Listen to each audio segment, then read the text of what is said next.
Il y a un vrai sujet à photographier son quotidien, et Paul Napo illustre parfaitement cette idée. Basé en Irlande du côté de Dublin, il photographie les gens qui l'entourent et de son propre aveu, l'essentiel des photos qu'il publie sont prises dans un rayon de 2 km autour de chez lui. Notre conversation va donc beaucoup tourner autour du fait de photographier l'intimité des gens, de revenir encore et encore sur les mêmes lieux et les mêmes sujets, de la bonne manière d'approcher les gens en éveillant la curiosité plutôt que la méfiance, de son talent pour faire des portraits d'enfants, de l'échec invisible, et comment ça peut s'intégrer ou pas dans son quotidien de photographe de mariage. Vous êtes tout est dans l'œil du photographe.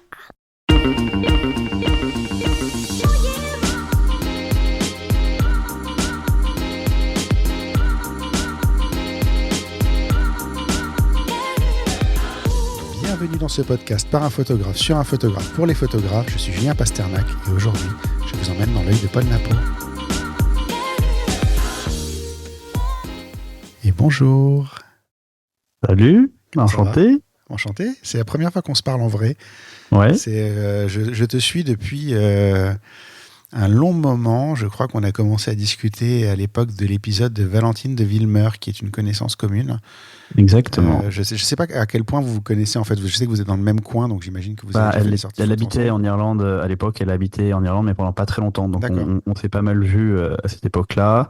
Et depuis qu'elle est rentrée à Paris, on a moins l'occasion de se voir, mais c'est une chouette photographe. Ouais. D'accord. Il va falloir que je la contacte. J'étais pas au courant qu'elle était revenue à Paris, mais du coup je vais lui envoyer un petit message rapidement pour prendre un petit peu des nouvelles. Et puis si je peux faire une sortie photo avec elle, ce sera avec grand plaisir. C'était un des projets du podcast, c'est d'arriver à faire des sorties photos avec plus ou moins tous mes invités quand c'est possible.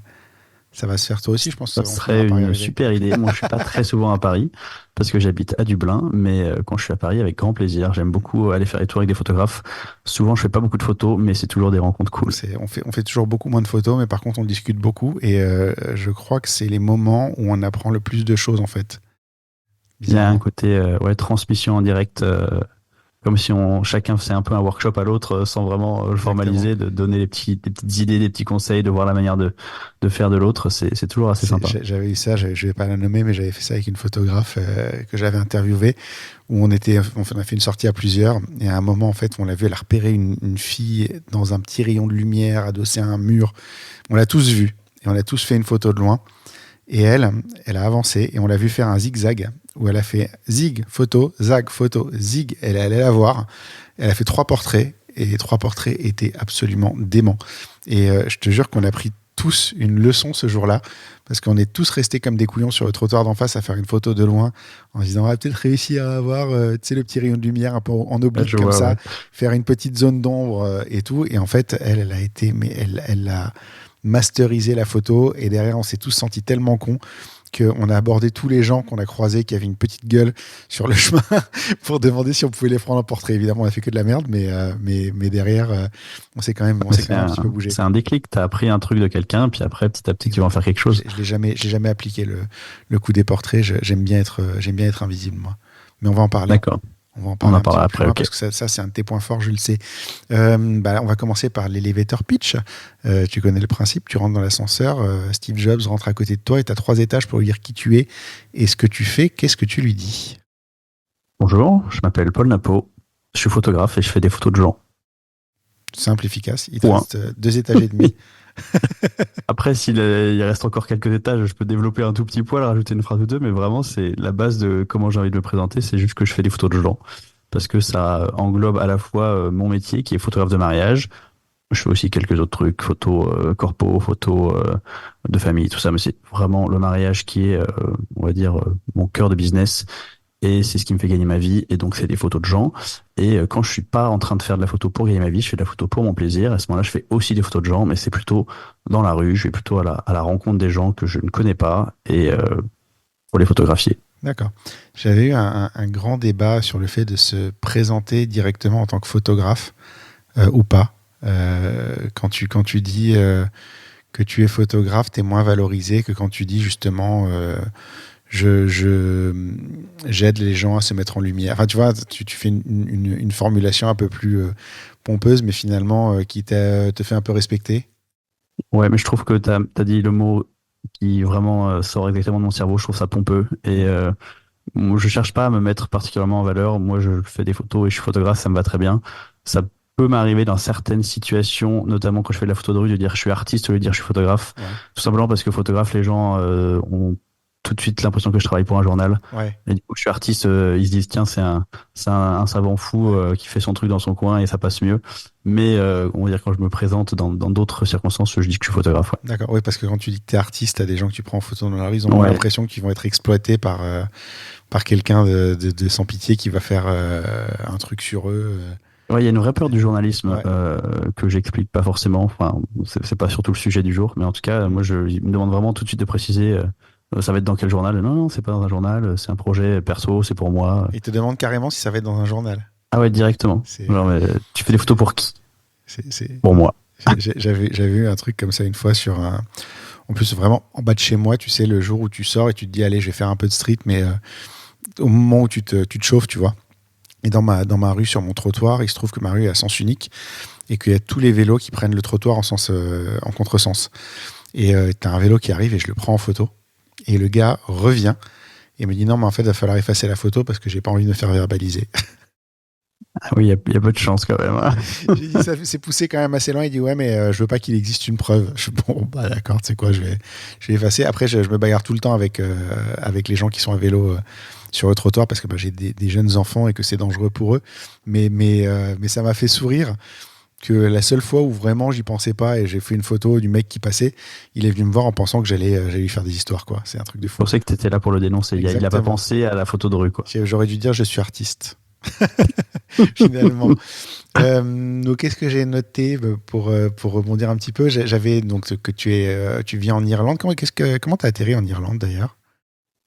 J'ai atterri en Irlande un petit peu par hasard. J'ai habité aux États-Unis au début de ma carrière, enfin au début de ma carrière ma très courte carrière d'ingénieur avant de devenir photographe. Et quand je suis rentré en France avec mon épouse, on a assez rapidement eu envie de repartir. Et l'Irlande, ça s'est imposé assez rapidement comme un pays anglophone, pas trop loin, sympa. Donc c'était un peu un choix, pas par défaut, mais un choix de raison, en mode allons là, on verra bien. Et en fait, il y a eu vraiment un coup de cœur a posteriori qui fait que maintenant on est accroché à l'Irlande et on adore et on n'a pas du tout envie d'en partir. Alors je dis pas que je vais passer ma vie ici, mais pour l'instant, en tout cas, il n'y a pas de plan de quitter ce pays fabuleux. Mm. Ouais, ça, je peux comprendre. J'ai déjà eu la chance d'aller à Dublin pour passer un très long week-end et franchement, c'est très très chouette. Et il y a la seule ville qui m'a fait le même effet, c'était Édimbourg, dans le même secteur, j'ai envie de dire. C'est pas tout à fait la même chose, mais il y a cette espèce de côté où t'es dans le froid, mais les gens sont hyper chaleureux en fait. C'est ce qu'ils disent souvent, hein. Ils Ouais. disent que comme il fait moche dehors, et ils Il sont fait beau obligés d'être dedans. sympas parce que sinon la vie serait trop dure. Quand j'étais arrivé à Édimbourg, donc c'était pour un boulot. Il y avait un guide qui avait été engagé par la société. Il nous avait dit en Écosse, bah, il y a 3 saisons où il fait pas très beau, il pleut tout le temps, des fois il neige, et la 4e c'est l'hiver. Et j'avais trouvé ça absolument génial comme façon de résumer C'est aussi un petit peu alors je connais moins bien l'Écosse, hein, mais c'est aussi un petit peu une légende, c'est-à-dire qu'on parle beaucoup du fait qu'il pleut en Irlande. Il pleut effectivement beaucoup, mais on a aussi beaucoup de soleil. C'est plus, je trouve qu'une définition plus correcte du temps irlandais, ce serait plutôt les 4 saisons en une journée. Ouais. Ça, c'est très très vrai. Hier, j'avais un mariage, j'ai eu de la grêle, j'ai eu du grand soleil, j'ai eu un peu de pluie et j'ai eu un moment où il faisait tout gris et tout venteux. Donc vraiment, voilà, on gère comme on peut, on apprend à faire avec, mais ça marche bien. Ok. Qu'est-ce que j'ai noté d'autre? J'ai vu que tu faisais du YouTube. On va pas forcément en parler beaucoup parce qu'en ce moment j'ai une dent contre YouTube parce que je trouve que ça devient très très formaté, mais je le précise, si tu veux en parler un petit peu ici, on reviendra pas forcément beaucoup dessus après parce que je préfère qu'on parle de tes images, mais juste pour dire que c'est un endroit où te trouver, est-ce que tu as un petit mot à dire dessus éventuellement, pourquoi tu t'es lancé là-dedans? Je vais pas non plus épiloguer sur YouTube. Je fais des vidéos YouTube parce que la photo me passionne tellement que j'ai envie d'en parler de toutes les manières possibles. Donc sur YouTube, je peux m'exprimer, on va dire, à ma manière, la photo qui me ressemble. Et si vous voulez aller voir, donc c'est Paul Napo sur YouTube. Mais si vous avez envie de voir mes photos, le mieux c'est d'aller voir mon site internet ou mon Instagram parce que c'est là que vous verrez mon travail, on va dire ma création. J'ai envie de dire même le site internet est souvent meilleur qu'Instagram en réalité. C'est pareil, j'aime plus ce Évidemment. formatage Instagram. Je sais pas, j'ai une dent contre les réseaux sociaux en ce moment. Je sais pas à quoi c'est dû, mais C'est compréhensible. j'ai jamais. Enfin, si j'ai bien aimé à une époque, et je trouve que de plus en plus on devient interchangeable là-dessus en fait en réalité. C'est-à-dire que tu vois. Tu vas sur Instagram, la plupart des gens, tu peux les mélanger et tu t'en rendras pas forcément compte. Je m'étais noté pour conclure l'elevator pitch, je trouve que nos profils se croisent pas mal. On est tous les deux on a tous les deux une pratique de la photographie en travail pour en vivre. On a tous les deux une pratique de la photographie loisir qui est pas si courante en réalité parce qu'il y a plein de gens qui comprennent pas que dans mon temps libre, je vais faire des photos. J'ai eu un job à Séville l'an dernier où j'avais une demi-journée de libre, j'ai été faire de la street dans Séville et je les croisais tous et ils me disaient mais tu te reposes là? Ouais, je me repose. Tu fais des photos? Oui, je fais des photos. Et les gens ont du mal à intégrer ça. On a tous les deux une création annexe autour de la photo. Toi, tu fais YouTube, moi, je fais le podcast. Il y a un autre petit truc sur lequel je reviendrai un petit peu plus loin qu'on a en commun, que j'ai trouvé assez marrant parce que vraiment, il m'a sauté aux yeux quand je suis tombé dessus. Et on y reviendra un tout petit peu plus loin parce que je veux vraiment que ce soit une partie entière de l'épisode qu'on va enregistrer. Alors, on va attaquer la partie interview par les 4 mêmes questions que je pose à tout le monde.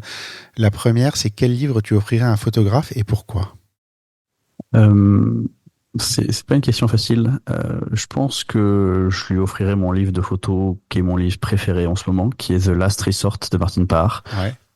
Parce que je trouve qu'il y a vraiment beaucoup de photographes, surtout des photographes débutants, qui essayent de faire du trop propre, du trop polissé, de la photo 500 pix pour ceux qui ont la ref. Et Martin Parr, il montre vraiment qu'on peut faire des beaux avec du gros bordel. Ouais. Et je sais pas si vous connaissez ce livre. C'est des photos qu'il a prises à New Brighton, encore au Royaume-Uni. Je sais pas exactement où c'est, mais c'est en gros la station balnéaire de la classe populaire en Angleterre. Et c'est vraiment, c'est très cru comme image. C'est de la photo de rue. Il y a beaucoup de personnages. C'est très bien composé, mais il y a aussi beaucoup de déchets. C'est crade. C'est assez direct. En plus, c'est renforcé par le flash, qui fait que c'est pas forcément de la photo qu'on considérait comme esthétique en premier lieu quand on découvre l'image, quoi. Et moi, c'est la photo qui me parle beaucoup, mais c'est pas forcément la photo qui m'aurait parlé il y a 5 ou 10 ans, quoi. Et donc, je pense que j'ai un peu envie de montrer ça en mode regarde, j'ai un peu l'impression que c'est ce livre, il m'a fait faire un pas vers l'avant dans ma photo, quoi. J'appelle ça de la belle photo moche, moi. C'est une super description. Ouais. C'est les photos que tu faisais toi en fait dans les années 80. C'est ce qui a formé mon œil en réalité, ce genre de photos. Tu sais, c'est quand tu avais ton petit appareil point and shoot là, avec un petit flash intégré dedans qui faisait des photos où t'as les gens, ils avaient les yeux rouges et tout, tu vois, comme Il y ça. a quelque chose de cette esthétique-là, mais avec en plus quand même un art de la composition qui est extrêmement maîtrisé chez lui, que moi j'avais pas avec mon point and shoot. Non, que tu n'avais pas, mais que tu retrouves.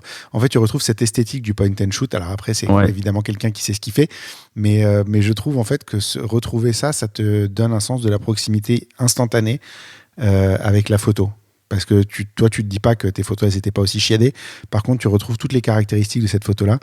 Et j'aime bien, c'est une très belle référence. Très, très belle référence, d'autant plus vu ce qu'on va dire après. Si je te demande, c'est quoi être créatif ?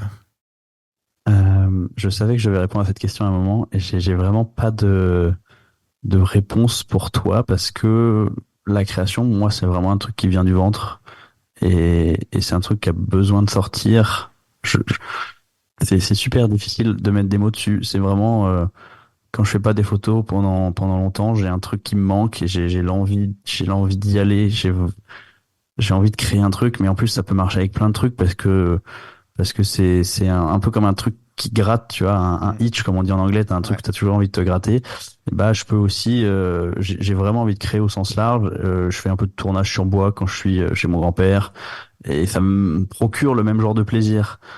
Quand j'ai sorti un zine, ça m'a procuré un plaisir immense pour le zine, mais aussi pour le fait de créer un objet physique. J'aime trop cuisiner, une nouvelle recette un peu mi-inventée, enfin faire un peu ma cuisine à moi, ça me procure aussi ce bonheur-là. Donc c'est quelque chose sur lequel je suis pas capable de mettre des mots. C'est vraiment un truc que j'ai envie de faire tout le temps et qui me fait du bien. Donc, D'accord. Pas mal. ouais, je C'est suis l'envie. désolé pour cette C'est non-réponse. c'est l'envie d'avoir envie. Ouais, pas exactement, parce que parfois, là, en ce moment, par exemple, j'en parlais il y a pas très longtemps sur YouTube, je suis dans un moment de photo où je suis un peu moins inspiré. Donc là, j'ai cette envie d'avoir envie. J'ai toujours autant envie de créer, mais ça marche pas. Mais par contre, quand je crée, enfin, le plaisir, il est toujours là, quoi. D'accord. Je sais pas si je suis très clair. Si, c'est assez clair. Qu'est-ce qui te fait déclencher? C'est extrêmement basique, mais quelque chose qui attire mon œil, quelque chose qui m'intéresse, quelque chose que je trouve beau, mais beau au sens très large. La beauté, pas que esthétique. C'est un peu ce dont on parlait à l'instant avec Martine Parr. Moi, j'ai quand même souvent tendance à trouver les gens beaux, mais les gens beaux, c'est pas que les gens qui sont factuellement beaux, ni à l'inverse les vieux ridés SDF en noir et blanc avec la clarté maximum. Tu vois, Je pour vois moi, pas il y a du tout de quoi tu parles. Il y a vraiment plein de choses, de scènes qui vont me paraître belles, mais c'est vraiment le sujet qui va me faire déclencher. Je sais qu'il y a des photographes qui vont être plus intéressés par la lumière, par la couleur, par des trucs comme ça. Alors moi, ça joue pas mal en faisant le tri dans mes photos l'autre jour. Je me suis aperçu que j'avais un nombre incalculable de photos de gens habillés en rose. Bon, bah voilà, donc la couleur quand même doit attirer un truc de mon œil, mais c'est pas quelque chose que j'ai conscientisé. Je me dis, tiens, je vais chercher du rose, quoi. C'est genre, juste, je fais l'editing. Après, je me dis, tiens, ça, apparemment, ça t'intéresse. Mais voilà, c'est toujours les gens et les sujets qui vont m'intéresser. Donc, quelqu'un que je trouve intéressant, soit par, la tête qu'il a, soit par la manière dont il est habillé, soit par l'attitude qu'il a, soit par l'action qu'il est en train de faire, soit par l'interaction qu'il est en train d'avoir avec quelqu'un. Euh, mais comme je fais que des photos de gens, c'est vraiment la personne et le sujet, qui est le source du déclenchement. D'accord. C'est quoi une bonne photo? C'est vraiment une question que je trouve horrible. C'est très très difficile de répondre. En plus, ma définition, elle change tout le temps et une bonne photo, c'est une photo qui me plaît. Hein. Ça, c'est la manière un peu terre à terre de répondre. C'est une photo que je regarde et qui me fait du plaisir, mais c'est aussi, il y a des photos que j'ai pris du plaisir à prendre qui sont pas terribles au final. Mm. Et j'ai parfois un peu tendance à penser que c'est des bonnes photos quand même parce que pour le processus de création dont on parlait tout à l'heure, elles m'ont plu, donc je les montrerai pas parce que elles vont pas procurer ce plaisir à d'autres gens vu qu'eux auront pas la création, vu que le résultat n'est pas à la hauteur. Mais pour autant, je pense qu'on pourrait les considérer comme une bonne photo. Il y a des photos qui sont pas ouf, mais où j'ai fait l'effort d'aller rencontrer quelqu'un et en fait, c'était vraiment incroyable la rencontre et la photo est ratée ou pas extraordinaire ou bref. Mais en fait, voilà, il y a vraiment plein de manières de considérer ce qu'est une bonne photo. Mais je pense que on va dire la conclusion, une photo que j'ai envie de montrer, c'est une photo qui va me procurer un, un truc vraiment quand je la regarde. J'ai pas envie de dire une émotion parce que je trouve ça un peu cliché, mais peut-être que c'est ce qu'il faudrait utiliser comme mot. Et pendant longtemps. Ça c'est vraiment, je pense, le point important, c'est qu'il y a des photos que je suis trop content d'avoir faites, mais une semaine après, bon, voilà, c'est une photo, quoi. Et il y a des photos que j'ai faites il y a 2 ans, il y a 5 ans, et je suis encore genre, je suis vraiment content, quoi. Elle me parle et elle me remue. En même temps que tu t'as dit la question est difficile ou la question est horrible. En fait, je réfléchissais à pourquoi la question est difficile et tu disais ce que je pensais à ce moment-là, qui est qu'en réalité, c'est une question qui soit n'a pas de bonne réponse, soit il y a une réponse par personne, en fait. Et Ouais, je pense qu'on est d'accord là-dessus. C'est pour ça qu'elle est intéressante, c'est que finalement, personne n'aura la même définition de ça.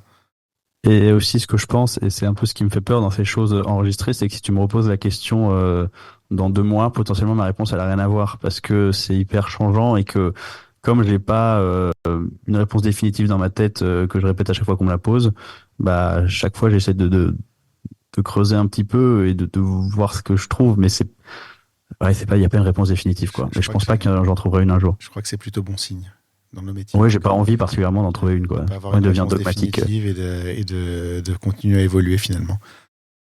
J'ai 4 grandes parties dans l'interview. La première, c'est l'Irlande. Tu parlais de Martine Parr tout à l'heure. J'ai pas envie de te mettre dans la case Martine Parr parce que ça fait tout de suite très inspiré par quelqu'un. Mais clairement, l'Irlande, Tu vois, on parle d'inspiration, on parle de technique, on parle très rarement finalement de lieu, alors que ta street est clairement influencée par le lieu où toi tu vis, qui est l'Irlande en fait. On reconnaît, alors je vais pas me faire des potes parce que l'Irlande ne fait pas partie du Royaume-Uni, mais je l'écris comme ça, on reconnaît qu'on est dans le nord du Royaume-Uni, ou en tout cas au nord du Royaume-Uni. Comme ça, je n'inclus pas l'Irlande comme faisant partie d'Angleterre, mais clairement, il y a une identité qui est indéniablement anglo-saxonne, et même dans ton feed, en fait, on voit, quand tu changes de lieu, c'est très très clair. On le voit instantanément. Est-ce que toi, c'est quelque chose que tu vois? Est-ce que c'est quelque chose que tu cherches? Alors déjà, je vais préciser que la République d'Irlande est indépendante depuis 1921 pour être sûr de ne pas me faire détester auprès des Irlandais. C'est pour ça que j'ai mis les grands guillemets, parce que j'avais compris, évidemment.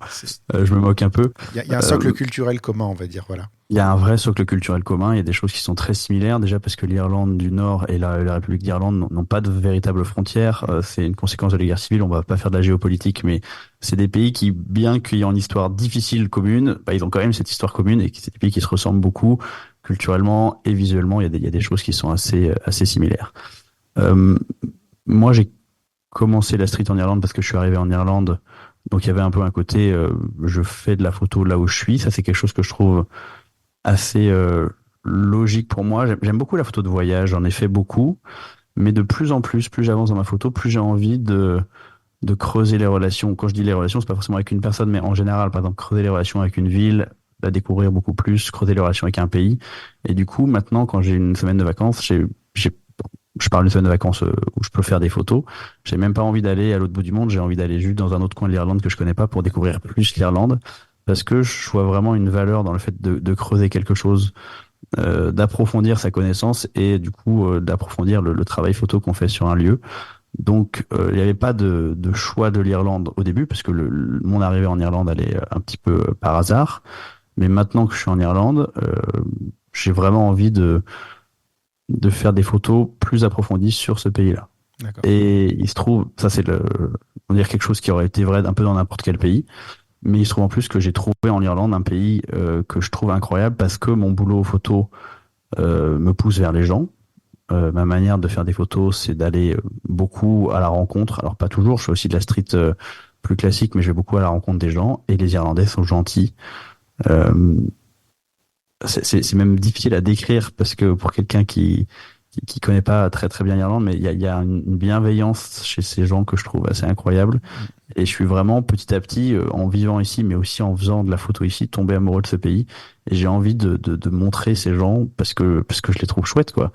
Et vraiment, tout mon travail photo, c'est les gens. Enfin, c'est ce qui m'anime, c'est l'humain. Et quand l'humain est au rendez-vous, ça fait des photos top, quoi. Donc je pense que j'ai un truc particulier avec ce pays parce que je l'aime profondément, et qu'on fait sans doute des meilleures photos des trucs qu'on aime profondément. Alors il y a peut-être des contre-exemples, hein, mais si j'ai envie de faire des photos toutes les semaines des mêmes endroits depuis 2-3 ans, c'est parce que en fait chaque moment que je passe dans la rue est un bon moment, quoi.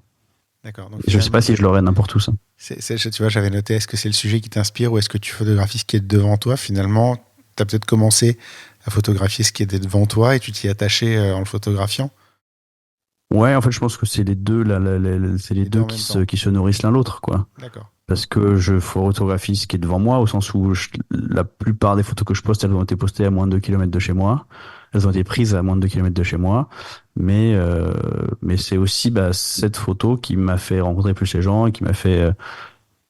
Vraiment, il y a des jours où je rentre d'une séance photo et je suis trop content. Et en fait, j'ai pas trop de photos cool, mais j'ai passé une journée de connexion avec des gens qui est assez incroyable, quoi. Même si j'ai marché 8 heures dans la journée et j'ai eu 2 rencontres, hein, parce que le ratio est pas très élevé en photo de rue. Il faut pas non plus penser que je passe la journée à festoyer avec des gens trop sympas qui m'accueillent chez eux. Tu vois, c'est juste que il y a des hauts et des bas, et les hauts peuvent être très hauts vraiment quand on fait une chouette rencontre. Ça c'est le défaut un petit peu des réseaux sociaux, c'est que souvent les gens racontent cette histoire-là et tu te dis pourquoi ça m'arrive pas à moi, et en fait quand tu creuses un petit peu, c'est un mec sympa sur 3 semaines de voyage ou 3 semaines de pérégrination en tout cas, et où tu t'es pris des coups, tu t'es pris de la pluie, t'as galéré, t'as truc et tout, et effectivement t'as une histoire sympa qui t'arrive un jour et tu la racontes, et c'est un peu le truc qui te définit pour l'éternité, quoi.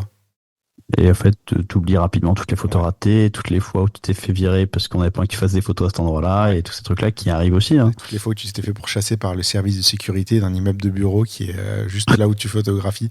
Ça, c'est le truc que je trouve le plus surréaliste comme ça, c'est quand le vigile sort parce qu'il t'a vu sur les caméras de sécurité en train de faire des photos autour de l'immeuble et qui te dit vous n'avez pas le droit d'être là. Je suis dans la rue, monsieur. Je Ouais, sais pas si mais les gens connaissent pas la loi. Ouais. Ouais, non, c'est souvent. D'ailleurs, moins ils la connaissent et plus ils essaient d'appliquer leur version tordue de la loi.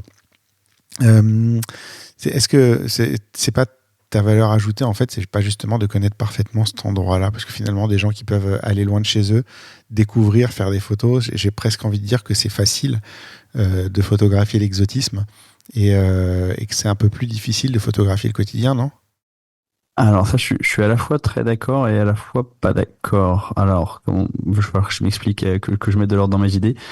C'est plus facile de photographier l'exotique parce que quand tu arrives dans un pays exotique, enfin moi je parle pour moi, hein, évidemment, c'est mon vécu de mes voyages, tout est inspirant parce que tout est différent, tout est fabuleux, il y a des couleurs différentes. Enfin, j'ai habité en Inde, c'est là que je me suis mis vraiment à la photo. J'ai beaucoup photographié en Malaisie aussi. Forcément, tout est fabuleux, tout est intéressant. Tu as envie de sortir ton appareil tous les mètres parce que n'importe quelle personne que tu rencontres est une personne différente des personnes que tu rencontres d'habitude. Donc, en soi, devient un sujet potentiel. Mm. Mais à la fois, je trouve que c'est peut-être plus difficile justement de se débarrasser de tous ces artifices et pour arriver à une photo qui est un peu dépouillée de tout ce qui est inutile pour vraiment montrer la personne. Ouais. Parce que quand on est loin de l'étranger, enfin je pense aux photos beaucoup prises en Asie du Sud-Est, bah, on tombe très rapidement dans le cliché. Le cliché du petit vieux au visage buriné, le cliché de la petite vendeuse de marché et des trucs comme ça qui sont vus et revus. Et je pense qu'une des difficultés du portrait, c'est de passer au-delà des clichés pour montrer vraiment la personne. Et c'est, je pense, quelque part plus facile à faire dans un endroit que tu connais, parce que justement, comme tu dois plus chercher à l'intérieur de toi pour trouver des trucs intéressants, tu vas trop chercher. Enfin, les points qui vont t'intéresser, c'est pas forcément des clichés, ça va être des trucs qui sont plus personnels, ça va être une attitude, ça va être des trucs moins évidents, mais un peu plus profonds. D'accord. Donc du coup, mieux connaître l'environnement que tu photographies, ça te pousse à le creuser. Parce qu'à un Ça me moment, en pousse à le fait, creuser et de faire de la photo moins spectaculaire, mais plus authentique. tu En peux pas gros, refaire c'est un peu toujours le la sujet. même. Un challenge que j'avais fait une fois, j'habite à côté de la Tour Eiffel, c'était de la photographier tous les jours. Et Oui.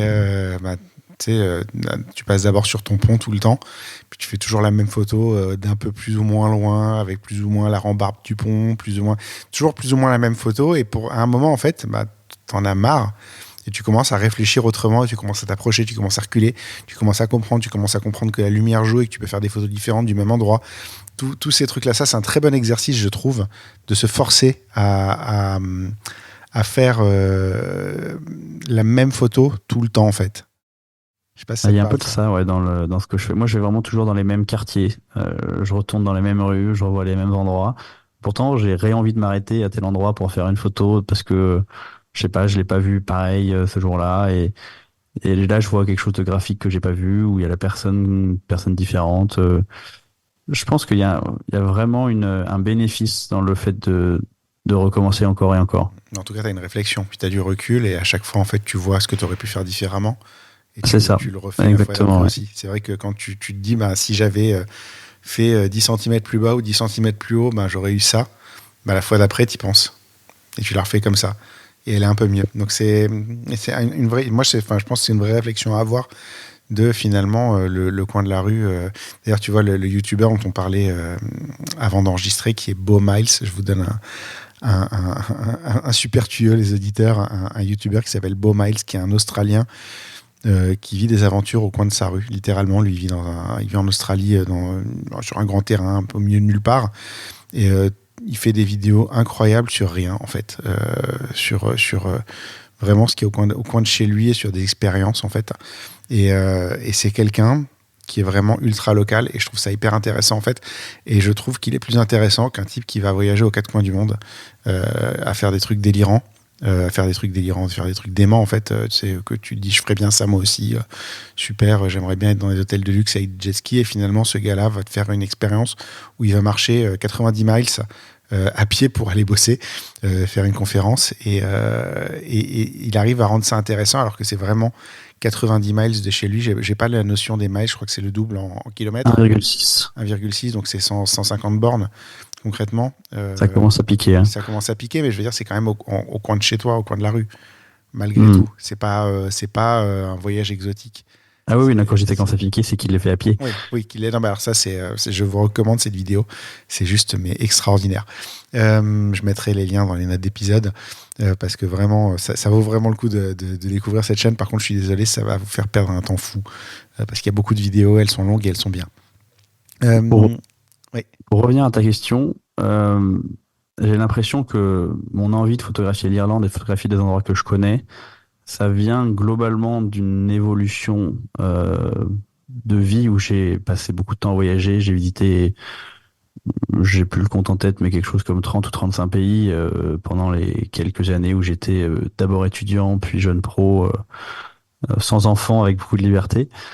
Et maintenant, j'ai vraiment des envies différentes. J'ai même plus cette envie d'exotisme. Je vois la valeur à la vie. Enfin, j'ai envie de trouver les choses chouettes dans la vie de tous les jours. Je me dis, le voyage, quelque part, alors je mets des gros guillemets, bien sûr, parce que c'est pas le cas pour tout le monde. Et puis, c'est pas le cas si on en fait un petit temps en temps, mais il y a un peu un côté de fuite dans le voyage, absolument, de chercher le bonheur ailleurs. Genre, je vis ma vie pas très réjouissante sous la pluie à Paris, et 2 semaines par an, je peux être heureux à Bali. C'est pas du tout ça, comme ça que j'ai envie de définir ma vie. J'ai envie que ma vie, elle soit peut-être chouette d'une manière avec moins de pics d'adrénaline une fois par an, mais que de manière générale, toute ma vie, elle soit plus joyeuse, tu vois. Et il y a vraiment cette envie de créer quelque chose de local. Et je pense que ça se transmet dans ma photo. Enfin, il y a vraiment la photo qui arrive en conséquence de cette envie. Quand tu as fait des longs voyages, il y a vraiment toujours, j'ai fait des voyages notamment à vélo où tu étais très très, on va dire dans la précarité, tu dors sous la tente pendant 8 mois.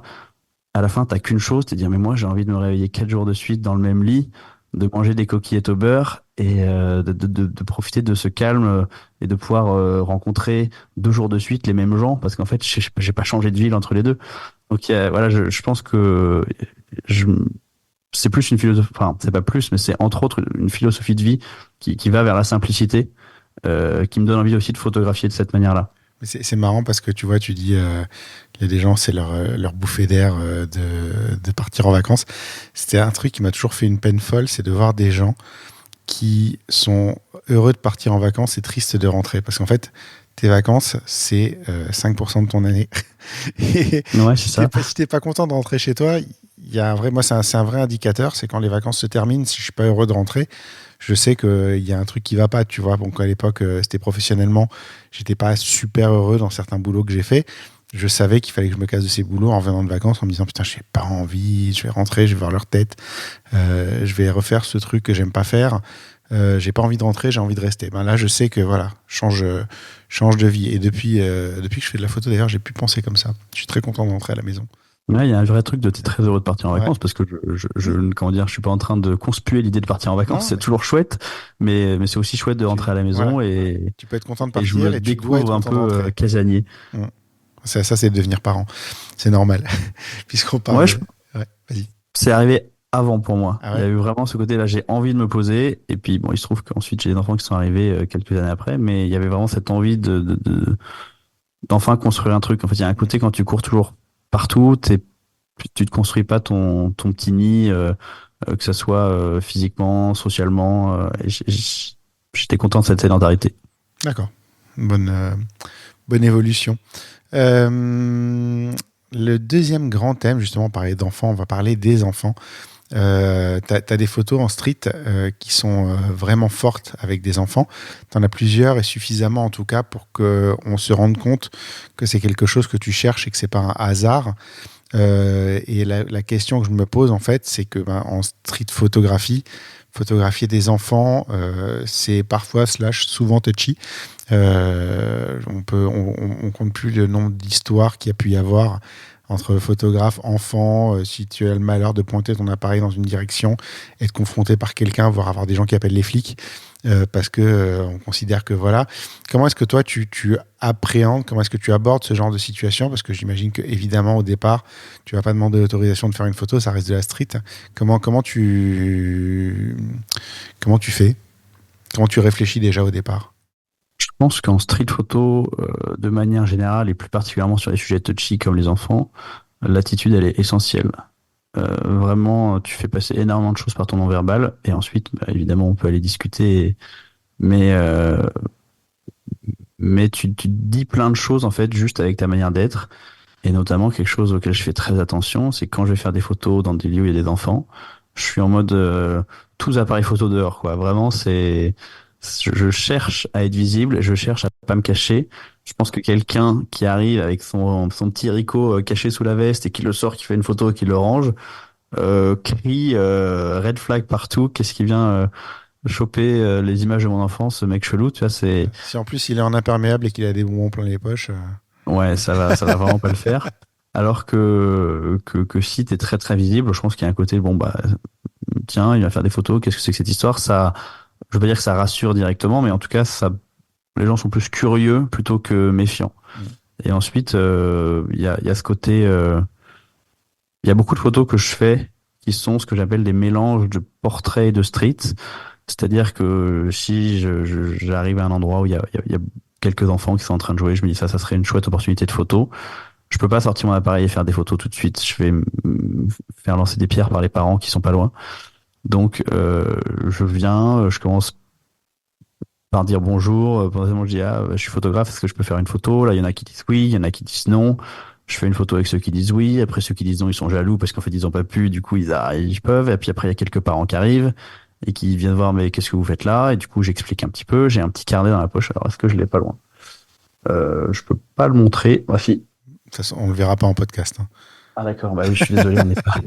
Mais t'as un petit carnet avec tes photos dans la poche que tu sors pour Donc montrer aux gens ce que j'ai tu fais. quelques photos dans la poche que je peux sortir pour montrer un petit peu. Le fait d'avoir quelque chose de physique à montrer, ça montre, c'est pas juste quelqu'un qui veut faire des photos à la va-vite, c'est vraiment quelqu'un qui produit une œuvre, entre guillemets. C'est là que tu dis que t'es un artiste.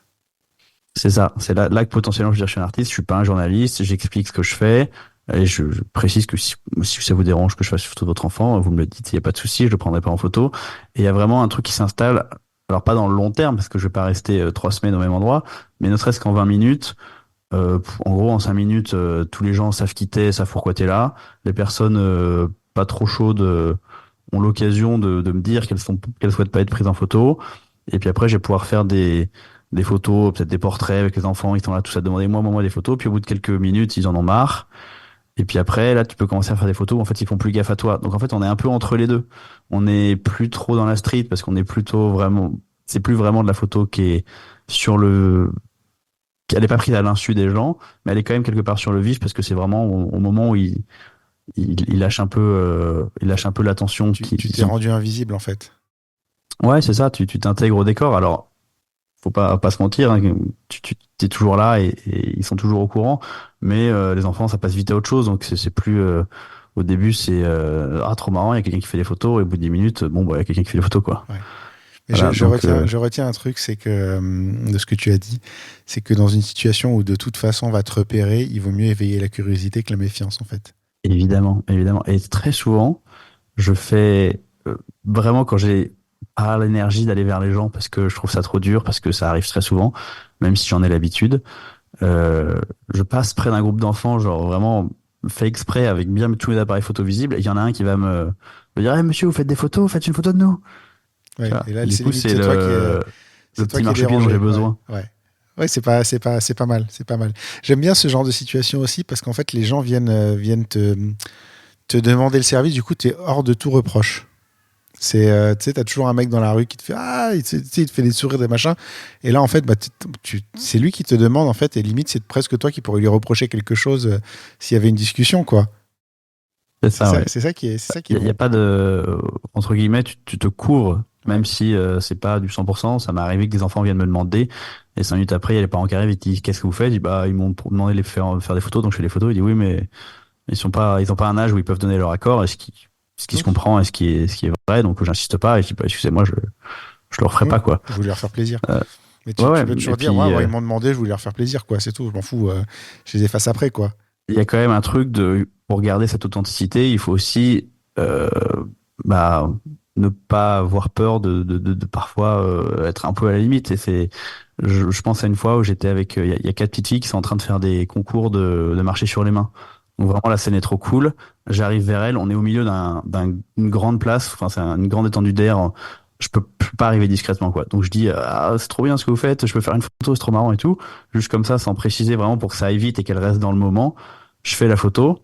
Et après, il y a une petite fille qui dit, ah, ma maman, je sais pas si elle va vouloir. Je dis, bah écoute, on va la voir ensemble, tu vois.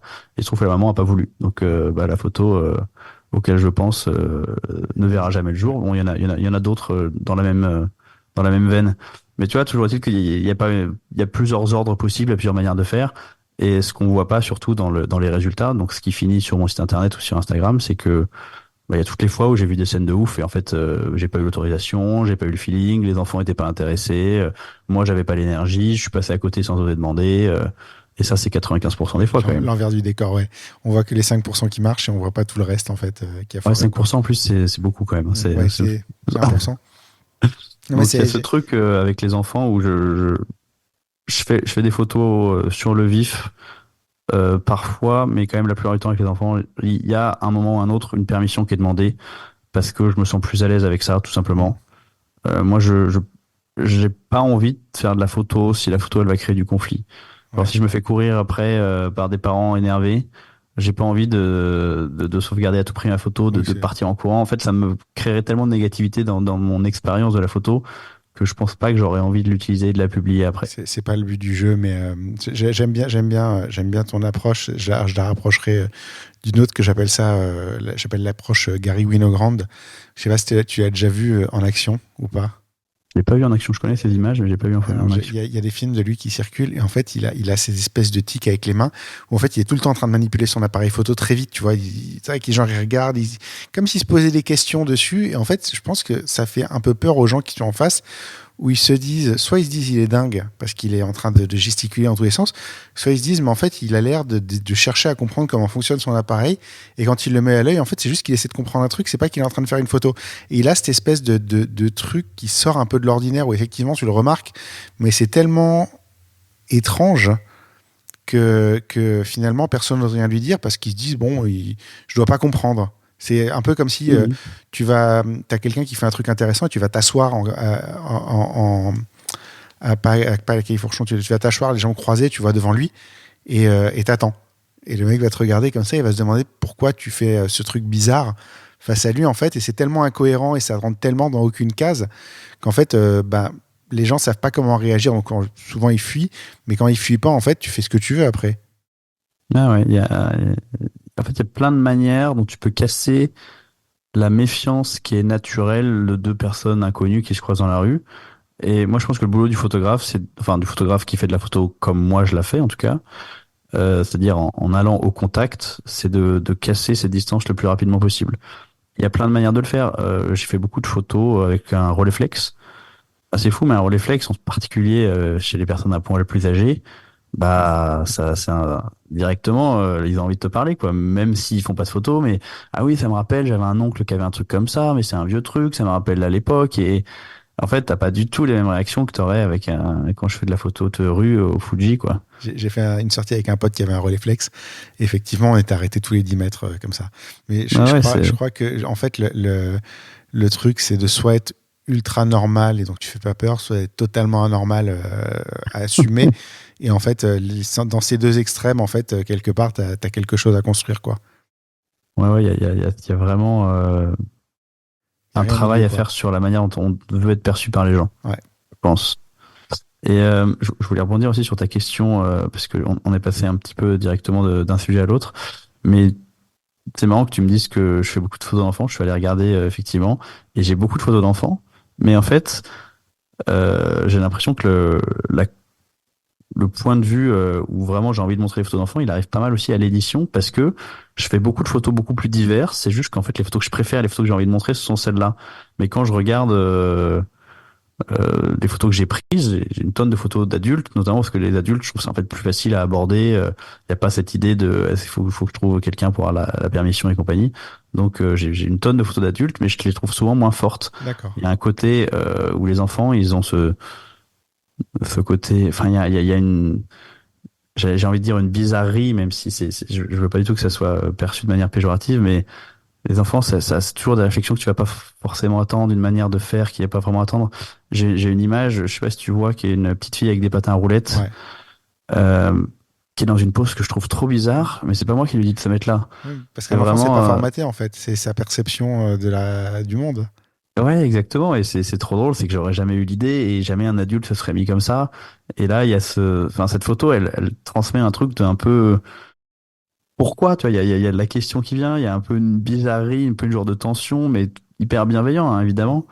Mais ça, c'est le genre d'image que je pourrais pas avoir avec des adultes. Et du coup, je pense que c'est pour ça que les résultats de photos que j'ai avec des enfants me parlent particulièrement.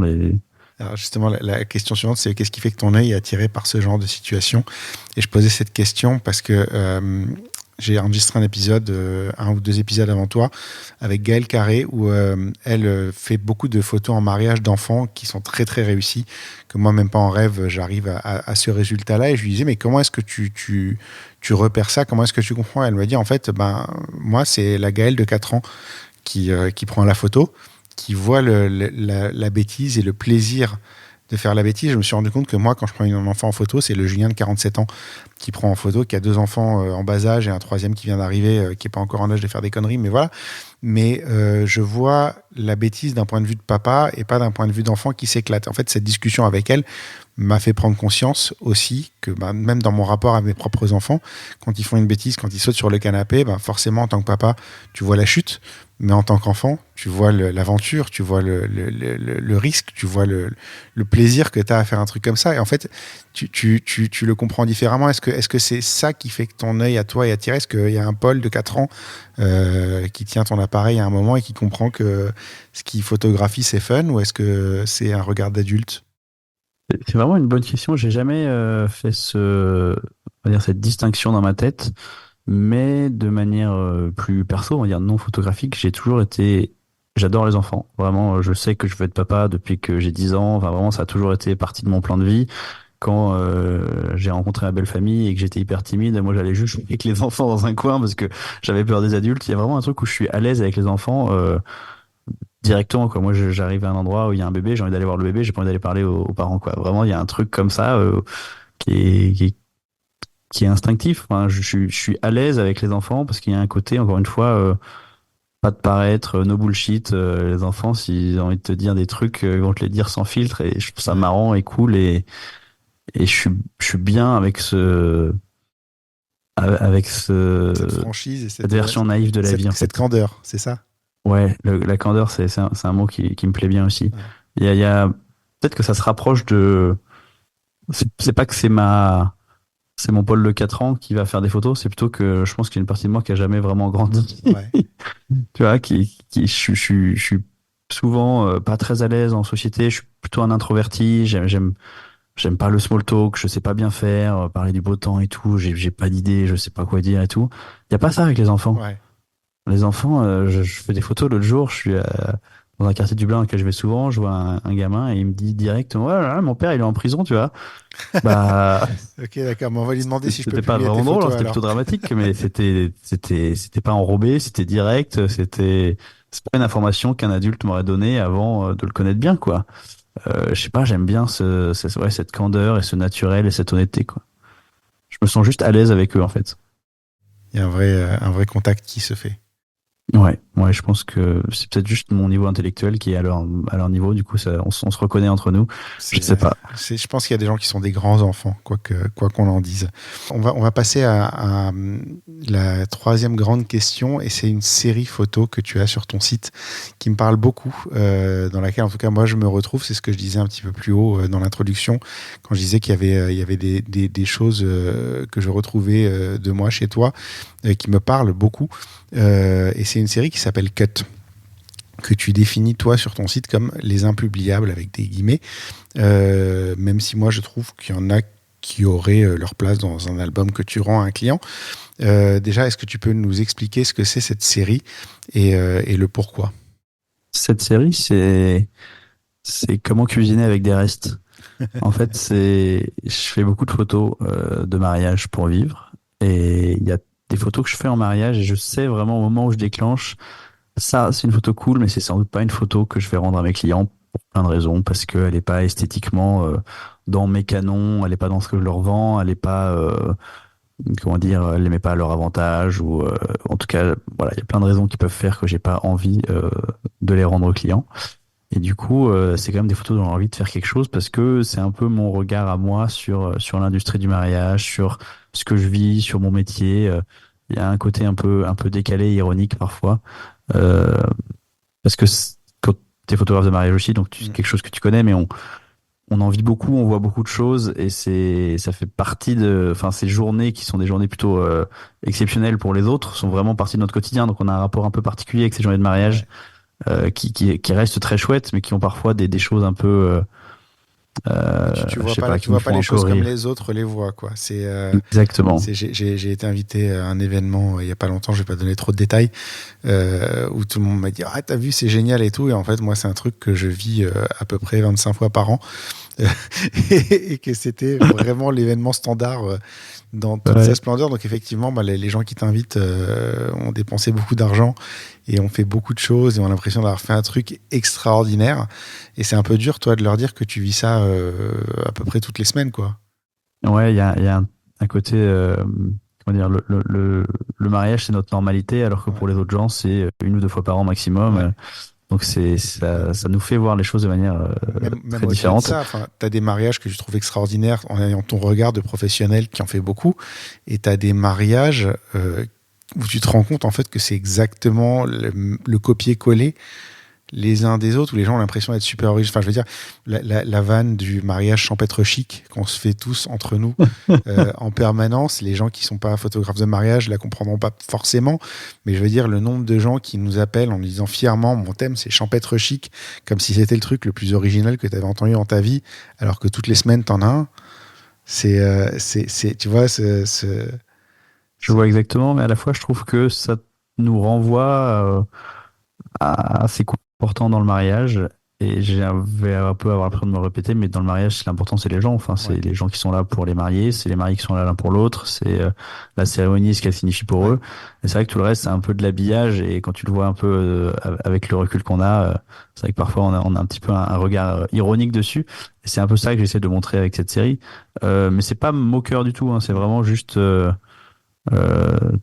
tiens, voilà des petites choses qui correspondent pas à l'esthétique classique, mais qui m'ont parlé à moi. Ouais. Moi, ça me parle aussi. Enfin, je veux dire, ça, c'est presque l'album que tu dois montrer aux pros, quoi, finalement. C'est le petit truc qui change un petit peu, non? C'est pas pensé comme ça, c'est vraiment un album qui parle de moi en fait. C'est moi en tant que photographe, avec ma sensibilité de photographe, j'ai envie de faire ces images-là, mais je suis aussi un professionnel qui doit avoir un rendu professionnel et qui sait ce que mes clients attendent parce que j'ai été embauché pour une raison précise et du coup je vais pas forcément euh, faire ces photos-là pour eux. Donc il y a un conflit en fait entre mes deux pôles, Paul photographe de mariage et Paul photographe auteur. Et le conflit, il donne cette petite série qui est vraiment une petite série sans prétention parce que c'est pas comme si je passais 40 minutes par mariage à chercher des trucs. Ouais. De temps en temps, je fais une photo en me disant, ah, celle-là, je sens qu'elle est cool. Mais bon, c'est quelqu'un qui est en train de manger un éclair à la vanille, qu'on a plein la bouche. C'est pas forcément la photo jolie qu'on a envie de garder dans notre album de mariage, quoi. C'est que moi, je connais des photographes, c'est ça leur travail. C'est ce qui rend eux, et c'est ce pourquoi les gens les engagent. J'en connais aussi, effectivement, et j'ai déjà réfléchi à switcher un petit peu mon travail vers quelque chose plus comme ça. Mais en fait, c'est pas non plus ce que j'ai envie de faire parce que il y a ce côté-là. En fait, cette série, c'est limite, c'est de la photo de rue dans le mariage, quelque part, si on veut aller un peu vite pour définir. Et du coup, j'aurais pas forcément envie que les deux se mélangent. Je sais pas trop comment dire. Et là, en le lisant, je me dis qu'en fait, peut-être que je suis pas d'accord avec moi-même. Parce que c'est chouette de les mélanger, mais il y a Il y a une limite à pas passer. Faut que. bah, La photo de mariage, j'adore, mais ça reste un travail. Il y a quand même un vrai truc de, on prend pas le même plaisir à faire des photos pour nous et des photos pour des gens. Même si vraiment, je le répète, la photo de mariage, j'adore et je suis extrêmement heureux et privilégié d'avoir ce métier. Vraiment, c'est pas du tout quelque chose que je dis pour les clients ou quoi que ce soit. Je le pense profondément. Mais, euh, mais j'ai un peu envie que la photo de rue, ça reste un petit truc à moi, quoi. Est-ce que tout simplement, t'as pas vendu de la photo de rue à tes clients et en même temps tu mets cette limite-là en disant que c'est pas sur la base de ces photos-là forcément qui t'ont engagé Bah, c'est finalement? exactement ça. Les photos que je montre sur mon site internet de mariage, qui est un autre, enfin, ce sont deux sites séparés, mon site pro et mon site perso. Ce sont pas du tout les photos qui ressemblent à ça. Et je te dis ça, et en même temps, j'ai un contre-exemple qui a eu lieu hier. Hier, j'ai eu un mariage avec des mariés à Dublin, donc qui m'ont dit, nous, on t'a embauché parce qu'on adore ton travail personnel. On veut pas des photos qui ressemblent à des photos de mariage. Fais des photos de nous comme si on était des sujets que tu rencontrais dans la rue. Et j'étais un peu, en plus, ils me l'ont dit le jour même, j'ai pas eu le temps de me préparer.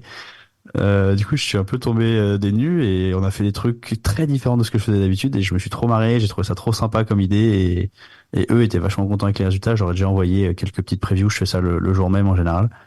Et donc non, le mix peut être sympa, c'est juste, c'est pas l'esthétique que je propose en fait, c'est pas l'esthétique qui convient, je pense, à ma base de clients et c'est pas comme ça que je me suis construit en tant que photographe de mariage. Mais bah, peut-être que petit à petit, en fait, les deux se rapprochent un petit peu. D'accord, c'est pas le contrat, mais ça peut venir. Ça peut venir, ça Ok. peut venir. Je vais te dire pourquoi cette série m'a parlé. Déjà parce que la première photo, c'est quelqu'un qui mange. Et moi, en fait, ça fait des années que je fais ça. Je crois que j'en ai déjà parlé dans le podcast. Tous les événements où je travaille, donc professionnel ou mariage, il y a un cocktail, toujours. Et donc, bah, Mhm. je vais pas t'apprendre que le cocktail, tu fais 3 fois le tour. Les gens bougent pas beaucoup. En général, du début à la fin du cocktail, tu retrouves à peu près les mêmes groupes, à peu près au même endroit, à peu près de la même manière, à peu près sur la même discussion. Et en fait, une fois que tu as fait le tour 3 fois, je pense que tu as le gros de ce qui s'est passé. Et tu commences un petit peu à décliner et à t'ennuyer. Et moi, pour rester éveillé et vif, j'ai développé un jeu qui est que je suis. Donc, j'ai une règle, c'est au 35 mm. Flash, pas flash, je m'en fous, c'est ce que j'ai sous la main et c'est les conditions lumineuses du boulot. Par contre, je dois me rapprocher des gens qui sont en train de manger, ne pas me faire voir, évidemment être le plus discret possible, arriver à prendre une photo au moment clé où ils enfournent à bouffer. Donc, ce qui est précisément ta première photo, c'est pour ça que cette série m'a immédiatement attiré l'œil et m'a happé directement. C'est ce qui fait le rapprochement entre les deux séries. Et en fait, bon, j'en ai des milliers et des milliers. Toi, tu sors ces photos-là, même si elles peuvent pas te faire de mal en réalité. C'est pas des photos, tu l'as dit, c'est pas des photos moqueuses. C'est pas des photos. Moi, ça peut être probablement un peu perçu comme des photos moqueuses. C'est un petit peu la peur que j'ai de partager Bah, cet album-là. quand je dis que c'est pas photomoqueuse, c'est que c'est pas mon intention. Mais effectivement, je pense que si je les rendais, certaines seraient pas forcément appréciées par les personnes concernées. Mais c'est pas d'accord, parce que moi c'est ma vraie question, c'est ça. La deuxième, c'est où est-ce que je la partage, parce qu'effectivement, toi, tu l'as partagé sur le site qui n'est pas mariage, ce qui est plus safe, parce que c'est pas ce qu'on voit, mais bon, t'imagines bien que mettre ce genre de photos sur un site mariage, il y a des gens qui t'engageront pour ça, il y a des gens qui t'engageront plus après ça. Oui, bah ça dépend comment tu te positionnes. Après, c'est du marketing, c'est du branding. Moi, c'est pas comme ça que je me positionne pour l'instant. Je dis pas que ça changera jamais, j'en sais rien. Mais c'est pas l'esthétique que j'ai envie de créer, parce que pour moi, c'est un peu une petite friandise de temps en temps dans le mariage, quoi. C'est pas du tout. Si je me mettais à chasser que ça en mariage, je pense que C'est plus fun. ça m'amuserait moins, en fait. Que c'est un peu comme tu dis, toi, tu parles d'un jeu pour te maintenir éveillé, et je pense que il y a de ça, il y a de côté, allez, ce petit truc cool, ce petit truc fun qui va m'attirer au-delà de ce que je suis en train de faire de mon métier d'artisan. Parce que pour moi, les photographes de mariage, c'est des artisans, c'est-à-dire qu'on a un métier à faire, il faut le faire le mieux possible. Et du coup, je me glisse 2 minutes dans la peau d'un artiste, d'un auteur, et puis je reviens dans ma peau de photographe d'artisan juste après, quoi. Moi, c'est même pas de l'artiste, c'est vraiment quand je dis c'est un jeu, c'est ben, le fait de faire des événements entreprises. Souvent, on croise les mêmes prestataires, on croise les mêmes clients, c'est les gens avec qui tu as une relation sur le long terme. Tous ces gens-là savent que je fais ça. Et en fait, j'ai développé un jeu dans le jeu qui est de les avoir eux. Ce qui est D'accord. encore plus difficile parce qu'ils savent que je le fais. C'est drôle ça, dis donc. Et du coup, c'est le petit challenge supplémentaire. Et en plus, ces salopards, maintenant, comme ils savent que je les chasse, ils me balancent dans les invités. Donc comme ça, les gens sont au courant. Enfin, tu vois, c'est tout Ouais, mais un... quelque part, ça crée du lien et c'est Moi, cool, tu vois, ça je fait me de fends la gueule. l'interaction. Après, c'est ces mêmes prestataires qui me recommandent sur des événements. Là, sur le mois qui vient, j'ai 3 événements, 3 recos de prestataires qui sont des mecs avec qui je joue à ça, tu vois. Donc finalement, ça crée aussi un lien et une complicité aussi parce que t'es joueur, quoi. Mhm. Je vois très bien ce que tu veux dire. Moi, j'ai qu'une question pour toi, c'est quand est-ce que tu nous sors le zine? J'ai envie de les voir, ces photos. Ça va venir, ça va venir. Il faudrait déjà que je les trie parce que quand je te dis j'en ai des milliers, j'en ai vraiment des milliers. Ouais. Pour l'instant, je les mets de côté. J'ai un dossier énorme, je les mets de côté. J'y vais de temps en temps, je rigole un bon coup, mais bon, après, se mettre réellement dedans, c'est autre chose. Mais d'ailleurs, la série que tu vois sur mon site qui s'appelle Cut, c'est vraiment, comment dire, la même chose. C'est-à-dire que j'ai mis ensemble 12 images que j'ai trouvées, qui allaient bien ensemble, mais il y a vraiment beaucoup de matériel que j'ai pas encore fouillé dans mes catalogues Lightroom. Mais J'ai une question à te poser. À quand le zine? avec un zine, Faisons un zine croisé, toi et moi. il faudrait que j'ai plus de matériel, mais le matériel, il existe déjà, mais c'est un peu comme toi, il y a du boulot à aller chercher tout ça. Mais c'est une série que j'ai faite à l'édition parce que je pense pas avant, tiens, je vais faire une série de ça. C'est plus là, à l'instant T, j'ai envie de faire une photo qui me fait plaisir, même si je sais que cette photo n'ira pas dans la galerie, je la fais quand même. Et c'est que a posteriori, je me suis dit, tiens, ça pourrait faire une petite série. Mais c'est comme ça Mais qu'elles du naissent, coup, ces séries, en fait. Moi, c'est pareil. Enfin, oui, un exactement. jour, je l'ai fait. J'ai dit, tiens, c'est rigolo. Elle est en train de bouffer, la bouche grande ouverte et tout. C'est un accident, la première. C'est juste que derrière, tu continues, quoi. Bah, de toute façon, je trouve que de manière générale, la créativité, ça marche comme ça.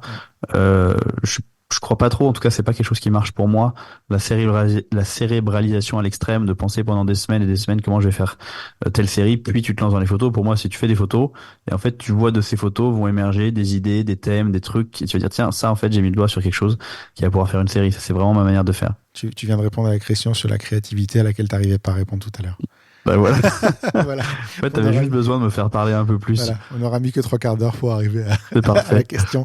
Non, enfin, pourquoi en fait on parle donc de cette série? Parce que ça m'a donné envie de parler justement de ces photos entre guillemets ratées, celles qu'on conserve pas forcément, alors qu'il y a parfois des petits trésors dedans. Et tu vois, on en parlait en enregistrant. Tu m'as dit que chez toi aussi c'était récent.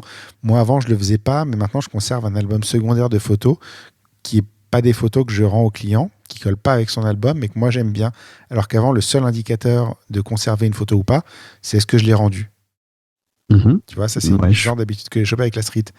Et quand je on a... fonctionnais un peu pareil que Ouais, toi et c'est drôle parce que c'est assez similaire au sens où je pense que j'ai tout jeté, tout ce que j'ai pas rendu depuis des années et que ouais, là il y a que depuis trois saisons que je commence à me dire ok, bah, il y a des photos que je mets de côté parce que on sait pas, un jour ça deviendra peut-être quelque chose. ouais. Bah, dans l'absolu, il faudrait absolument rien jeter, mais ça impliquerait de pas faire des mariages à 14 000 photos, quoi. Ouais, alors oula, 14 000, ça c'est beaucoup ça. J'ai jamais fait 14 000, j'ai fait 8 000 je pense mon record sur un mariage de plusieurs jours. Ouais. Mais moi, je pense qu'il faut jeter quand même. Je pense qu'il y a des choses, ce qui est clairement raté, il faut le jeter de toute façon, Ouais. parce que la quantité, tu te dis là déjà que tu as quelques milliers de photos et que tu as du mal à y retourner, parce que ça te demanderait quand même sans doute plusieurs jours, voire plusieurs semaines de boulot de passer de tes 1000 photos de gens qui mangent à, je sais pas, une petite série intéressante de 35 images, quoi, parce que c'est énormément de travail. Imagine si tu en avais 10 ou 20 000, ça serait encore pire. Donc je pense vraiment, enfin moi je crois au fait que le la photo, la quantité nous encombre, il faut quand même en jeter. Donc j'en jette beaucoup, mais c'est vrai que il est pas, enfin, j'ai été un peu trop sévère avec moi-même, et je pense qu'il faut quand même garder un petit peu des photos pas tout à fait 100% bien, mais qui sont pas mal, garder dans un coin parce que ça peut servir, quoi. Moi, j'essaie de garder au moins une photo de chaque situation. Par contre, je fais le truc inverse de toi, c'est-à-dire que moi, j'essaie de shooter moins. Pour me ralentir, je ferai un article prochainement sur le blog dans l'œil du photographe là-dessus. Mais en fait, j'ai un appareil perso pour juste la vie de tous les jours. Et cet Mhm. appareil-là est réglé en JPEG avec un preset, tu sais, les Fuji X100V où tu peux pré-régler des pellicules Ouais. spécifiques. Et en fait, il y a une partie de certains réglages où tu rajoutes du grain. Alors, je ne sais pas lequel c'est précisément, mais en l'occurrence, il y a pas mal de ces presets où tu rajoutes un effet qui ralentit la prise de vue et qui bloque ton appareil pendant une seconde et qui t'empêche de faire 2 photos d'affilée très Ah, ok. rapprochées. En fait, j'ai réglé comme ça intentionnellement et j'ai désactivé la preview pour faire moins de photos, moi au quotidien. Ce qui marche, parce que là où je rentrais d'une demi-journée avec 300 photos, aujourd'hui je rentre avec 50. Et du coup, bah, ça t'oblige à avoir une réflexion au moment de prendre ta photo et à plus cliquer en disant bon, j'en fais 5 et j'en aurai bien une qui fonctionnera, alors que tu as tout bien fait à part ça, tu vois, et tu n'as juste pas la réflexion parce que tu te dis bah, si je multiplie, j'ai d'autant plus de chances de l'avoir que si j'essaie de viser précisément le moment. Et en fait, je me rends compte que bah, les gens qui faisaient de l'argentique, bah, ils arrivaient à choper ce moment.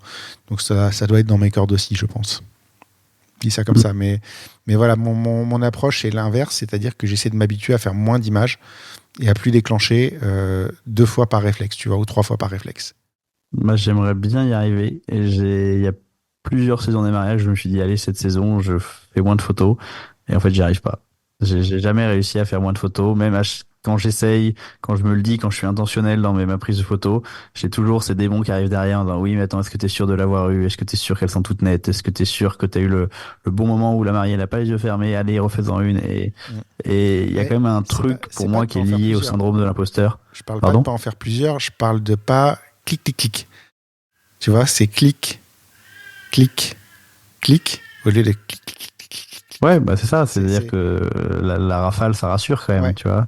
voilà. Moi, ce que je disais, c'est qu'il y a un truc lié au syndrome de l'imposteur, de j'ai toujours peur de rater mes mariages. Ouais, oui, bah, on Et a tous. vraiment, pour moi, rentrer d'un mariage et me dire que bah, il y a toute une séance, tout un moment où j'ai pas de bonnes photos, ça me terrifie, quoi. Et c'est pas parce que j'ai fait plus de 100 mariages, 120, je sais plus combien, et que je suis relativement à l'aise sur le sujet, que j'ai pas peur de ça. Et du coup, je pense que j'arrive pas à me dire ouais, vas-y, fais moins de photos, tu rentres dans ton mariage avec tes 1000 photos, t'en rends 600, ça sera très bien. Alors je continue à en faire 3000 et Mm. c'est un peu trop quand même. C'est très peu par rapport à moi. Euh, Ah ouais? Comme quoi, tu vois, il y a pire. On trouve toujours pire. Mais c'est peut-être pour ça aussi que moi, en fait, je crois que moi, quand je te dis je vais en faire moins, peut-être j'essaierai d'arriver à ton niveau pour en rendre moins derrière. Mais non, non, moi, c'est courant que je rentre d'un mariage, genre une mairie avec un cocktail derrière et quelques photos de famille, avec 6 à 8000 photos, tu vois. Ah ouais, ok, c'est pire que moi. C'est vraiment, enfin, mes appareils, ils ont une usure. Je rigole souvent en disant que mon appareil photo, je le sors du carton, je fais un événement avec. Il a plus de photos en 4 heures que la plupart des gens, l'appareil photo, sur la durée de vie de l'appareil photo. C'est une vérité, c'est même pas une blague, tu vois, c'est ça qui est terrible. Hmm. Donc non non Ouais. mais en tout cas ouais en tout cas voilà on dérive un petit peu mais j'aime bien cette idée de garder un peu d'amour pour les photos qu'on rend pas en fait et de se dire que ben peut-être que à droite elles servent pas mais peut-être qu'à gauche elles serviront un jour et de garder et je garde l'idée d'usine parce que c'est vrai qu'effectivement il faudrait que j'en fasse quelque chose de ces photos et toi aussi. Ouais, mais moi j'aimerais bien en faire un jean, c'est juste que là j'ai pas encore plongé assez profond dans mes catalogues Lightroom pour avoir assez de matériel. Mm. Et en plus maintenant que j'ai envie de faire ce zine, je ferai peut-être un peu plus gaffe dans mes prochains tris, Mm. à peut-être regarder un peu plus. Donc il y aura un truc, mais ça sera peut-être dans un an ou deux quoi. D'accord. Bah, écoute, on en discutera parce que ça, j'aime beaucoup ce genre de projet. Quatrième et dernier grand thème de l'interview, tu définis le thème commun de ton travail, le fil rouge, comme l'intimité des gens normaux. Et donc, bah, du coup, je voulais te demander ce qui allait définir l'intimité dans la rue, qui est par défaut l'endroit où on n'a pas d'intimité, puisqu'on est au milieu de tout le monde. Et s'il y a un lien entre l'intimité en street, l'intimité en mariage, est-ce que justement tu arrives à trouver des connexions dans tous ces moments-là? Alors j'ai une définition de l'intimité qui est peut-être pas celle du dictionnaire, j'ai pas vérifié. Mais pour moi l'intime, quand je parle de l'intimité des gens normaux, c'est photographier euh, tout, au sens tout, y compris les choses qu'on penserait pas photographier. En mariage, ça veut dire que la mariée qui se brosse les dents, j'ai envie de la photographier. On pense toujours à intime, ça veut dire tout nu, mais pour moi, pas forcément. Pour moi, l'intime en street, ça veut dire je suis sorti de chez moi, je suis en pyjama et en crocs parce que je vais juste au petit shop du coin pour acheter des œufs Mm. pour faire des crêpes. J'ai pas prévu d'être photographié. Je suis pas dans une situation où j'avais cette optique-là. Et si jamais on m'avait prévenu à l'avance, je me serais habillé, je me serais coiffé, machin. Et là, comme je fais la photo, quand bien même je vais poser la question, je vais quand même poser la question à quelqu'un qui n'avait pas prévu et qui du coup a pas eu le temps de se préparer et qui est dans une situation de nous montrer un peu son intime, son tous les jours, quoi. C'est c'est ça que j'entends par C'est intime, ce c'est que qui je veux montrerait vraiment aller. pas d'eux-mêmes, en fait, c'est ça que tu vas chercher? Pardon? C'est ce qui montrerait pas nécessairement d'eux-mêmes si ça Exactement, c'est ce t'embête. que tu montrerais pas de toi-même et c'est ce qui est souvent déconsidéré. Euh, c'est ces moments hyper normaux en fait. Mm. C'est des gens qui mangent, c'est des gens qui se reposent, c'est des gens qui jouent, c'est des gens. Je trouve que les enfants qui jouent, par exemple, c'est hyper intime. Ouais.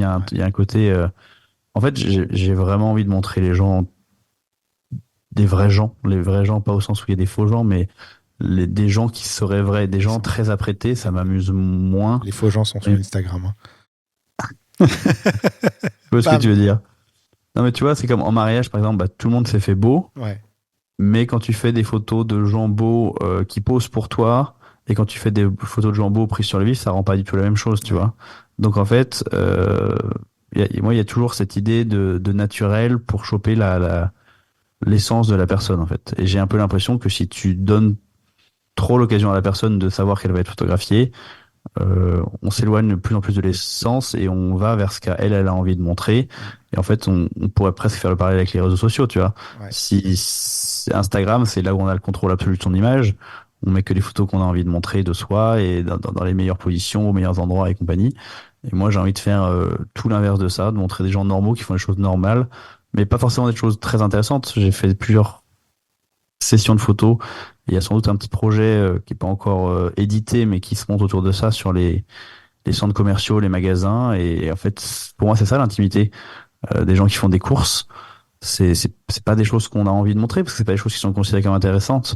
Et je veux montrer ça. Tu as un truc dont je rêve et j'ai jamais eu l'occasion de le faire, mais faire des reportages dans les hôpitaux avec des gens. En fait, dans un hôpital, t'es hyper vulnérable quand il s'agit de ta santé, quand t'es au bloc, quand t'es, j'en sais rien, en réanimation, tous ces trucs-là. J'adorerais aller faire des reportages dans ce genre de situation parce que pour moi, c'est hyper intime.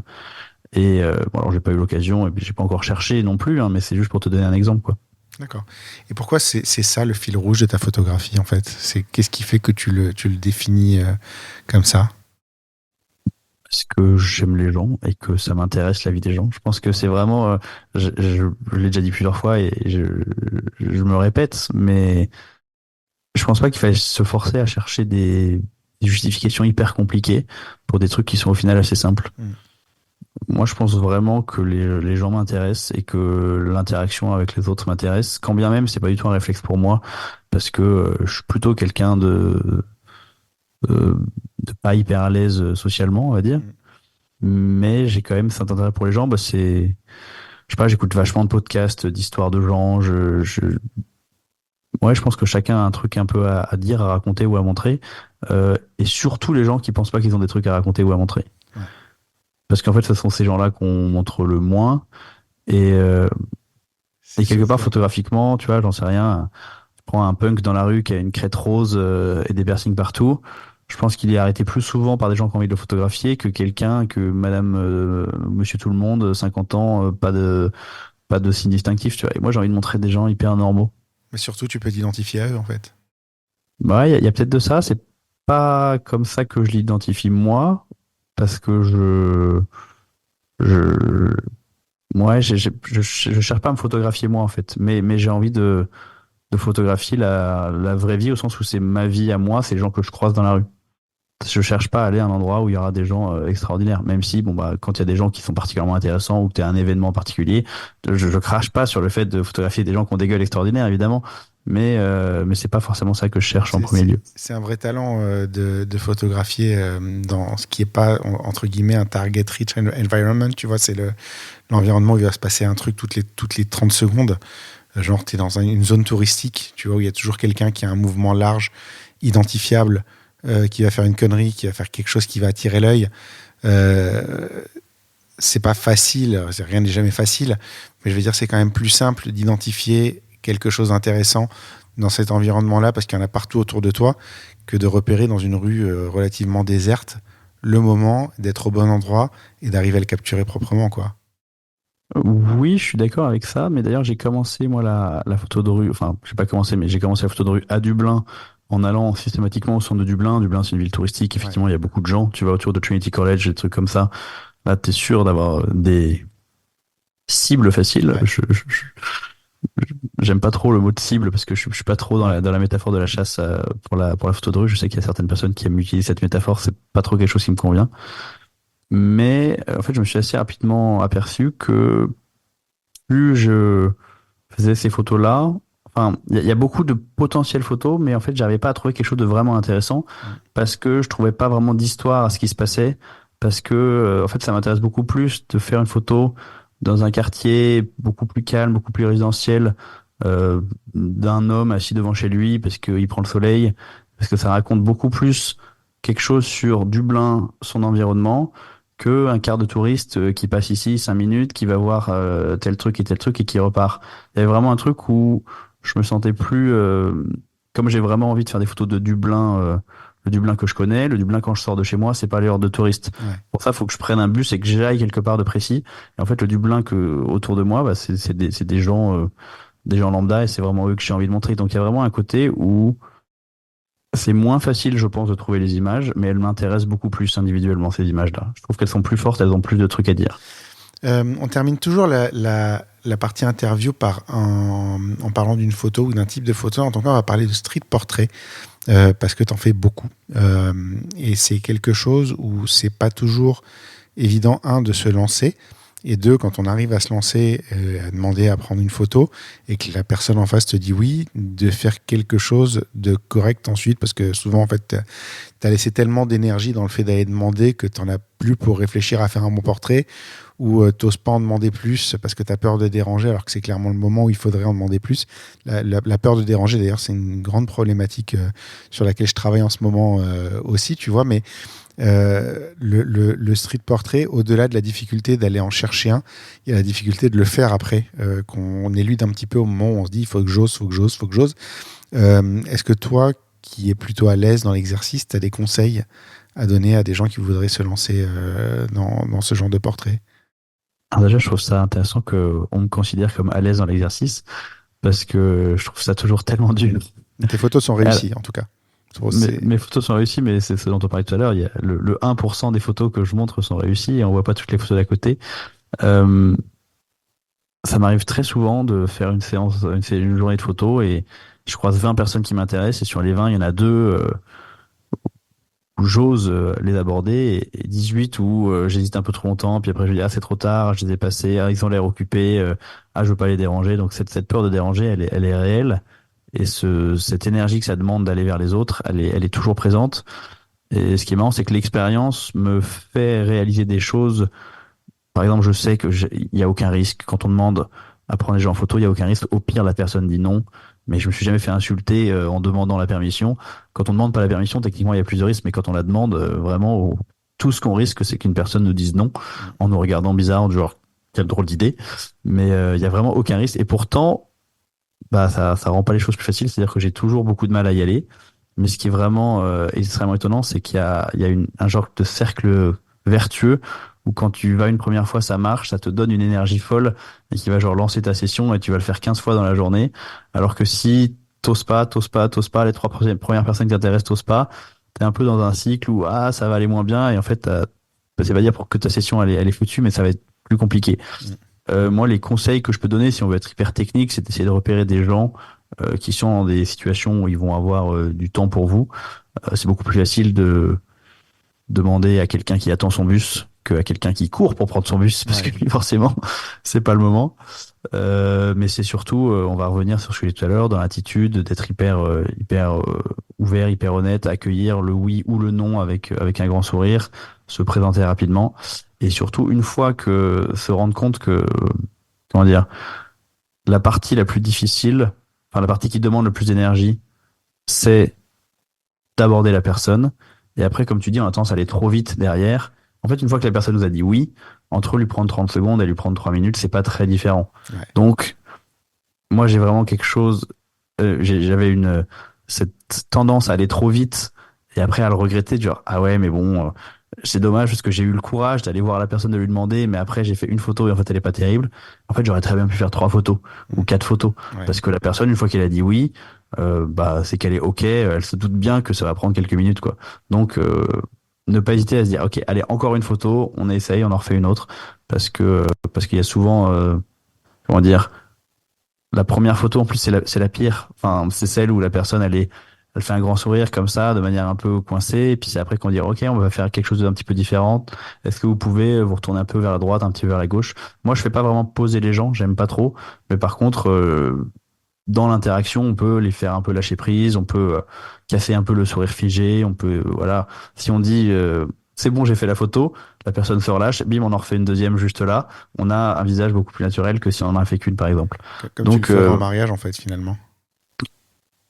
pour moi, la photo de rue et la photo de mariage, on n'a pas parlé en ces termes, mais c'est vraiment la même chose. Ouais. C'est le même métier, enfin, c'est la même pratique appliquée différemment à des sujets différents, mais ça se ressemble énormément et dans la manière de faire, et dans l'attitude, et dans les qualités dont on a besoin pour faire la photo. Pour moi, la seule différence, c'est qu'il y a un cas où tu es légitime et l'autre où tu l'es pas forcément. C'est la seule chose, c'est que dans un cas, les mariés t'ont payé pour être là, et donc tout le monde t'accepte automatiquement parce que tu es payé pour être là.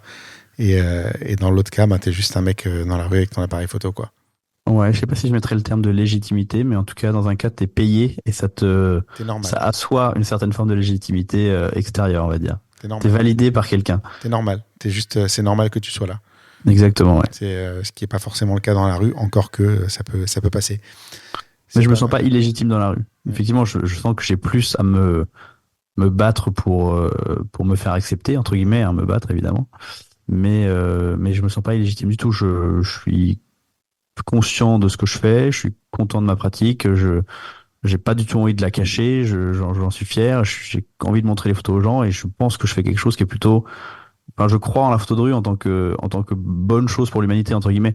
Alors, ça paraît extrêmement grandiloquent, la photo de rue va pas changer le monde, Mais si. En tout cas, il mais elle restera peut, une elle trace peut. de ce que c'était aujourd'hui, comme il reste une trace de ce que sont les années 60, 70, 80, 90, 2000, 2010. Et peut-être que la page de 2020, c'est nous qui allons l'écrire. C'est pas C'est mal une belle- comme ouais, ouais. conclusion d'épisode. On arrive justement à la conclusion de l'épisode. Si je te demande le pire moment de ta carrière. De ma carrière donc de photographe professionnel. Ouais. Et les pires moments, c'est quand tu commences une session, alors quelle qu'elle soit. Moi, j'ai un souvenir d'un mariage là où il y a rien qui va. Rien qui va techniquement et en plus rien qui va humainement. Alors j'ai un exemple hein, vraiment dans ma tête où ça s'est pas hyper bien passé avec les mariés. Alors quand je dis pas hyper bien, c'est pas mal passé, hein. Il n'y a pas eu d'engueulade, j'ai jamais eu ce genre de d'éclat avec mes clients, mais où tu sens que le courant passe pas très bien, les mariés t'écoutent pas. C'était en plus au début de ma carrière de photographe, donc j'ai fait plein d'erreurs, notamment le fait de pas assez affirmer ce que je pensais qu'il fallait faire et du coup ça m'a été reproché après. Vraiment où tu sens pendant la journée de mariage, tu sais déjà que le tri va être compliqué parce que tu auras du mal à trouver des bonnes photos. Et ça, c'est hyper douloureux. Vraiment, le fait de faire quelque chose en sachant déjà que c'est pas bien, mais t'as pas de solution vraiment pour que ça soit mieux.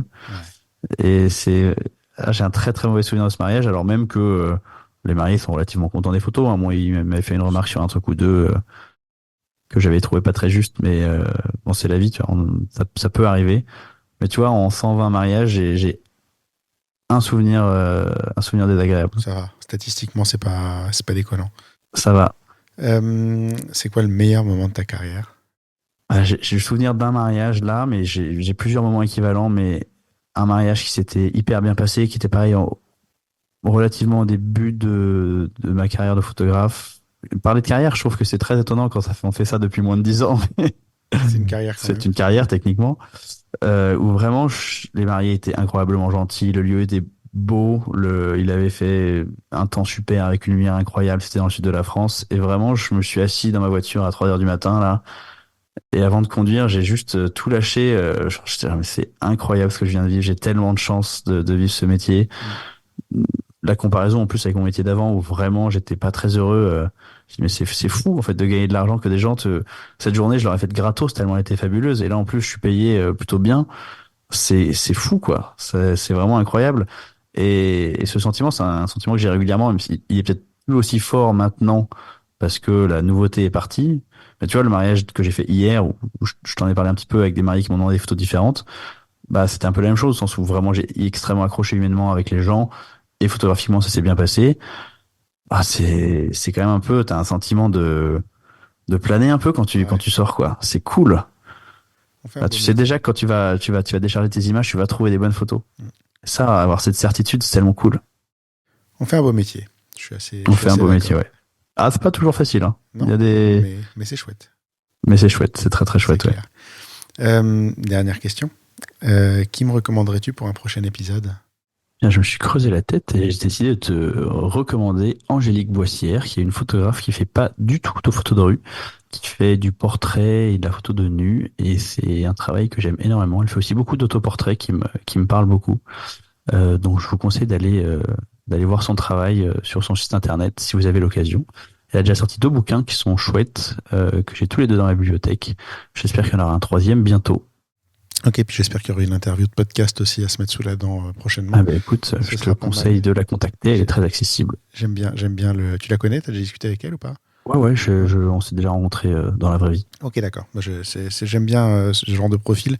C'est des domaines qu'on n'a pas trop abordés jusqu'à maintenant dans le podcast. Je crois qu'on a eu un épisode ou 2 sur le sujet, mais j'aime bien toujours aller vers des choses que je ne maîtrise pas. C'est pas mal Eh aussi. ben, ce sera C'est l'occasion de varier un petit peu. cool. Écoute, il me reste à te remercier de nous avoir ouvert ton œil comme ça. C'était très intéressant comme discussion. Et puis, j'espère que la prochaine fois qu'on a l'occasion de discuter, ce sera autour d'une bonne bière pendant une sortie photo à Dublin ou à Paris. Avec un Ce serait grand pas mal. plaisir, et pour discuter, et pour prendre des photos, et surtout pour boire des bières. Ouais, c'est le plus important. La bière, c'est la vie.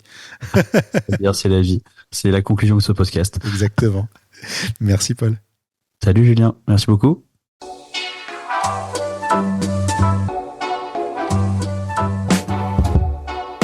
Merci d'avoir écouté cet épisode. N'oubliez pas de nous laisser une note et un commentaire sur Apple Podcast et Spotify pour nous aider à monter dans les classements. Vous pouvez également aller sur le blog dans l'œil du photographe à l'adresse www.dlodp.fr. C'est tout pour aujourd'hui. On se retrouve au prochain épisode dans l'œil d'un nouveau photographe. Dans l'œil du photographe, merci, c'est fini. Ok.